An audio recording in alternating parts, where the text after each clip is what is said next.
2026-27 rabi marketing సీజన్లో 6 రకాలైనటువంటి పంటలకు కనీస మద్దతు ధరను ప్రకటించినారు.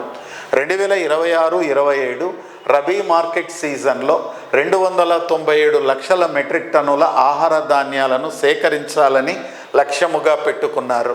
297 లక్షల మెట్రిక్ టన్నుల ఆహార ధాన్యాలను సేకరిస్తే రైతులకు చెల్లించే మొత్తం 84,637 కోట్లు అవుతుంది. 2014-15 ఆర్థిక సంవత్సరంలో Bharat food corporation of India 761.40 లక్షల మెట్రిక్ టన్నుల ఆహార ధాన్యాలు అయితే 2024-25 నాటికి 1,175 లక్షల మెట్రిక్ టన్నులు సేకరించినారు.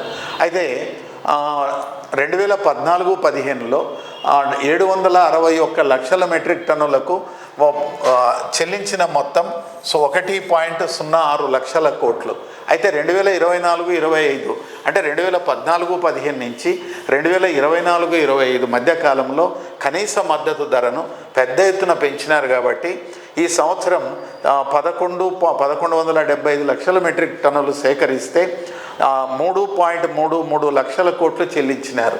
మరి ఇక్కడ చూడండి, ఆహార ధాన్యం ఇక్కడ అడుగుతాడంటే 2024-25లో ఎన్ని లక్షల మెట్రిక్ టన్నుల ఆహార ధాన్యాలను సేకరించినారు, ఇది అడుగుతాడమ్మా. మోస్ట్ ఇంపార్టెంట్ ఎక్స్పెక్టెడ్ క్వశ్చన్ ఇది. 2024-25లో రైతులకు చెల్లించిన మొత్తం ఎంత ఇది.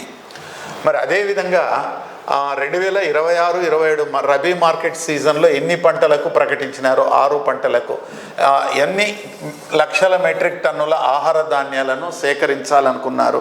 297 లక్షల మెట్రిక్ టన్నులు.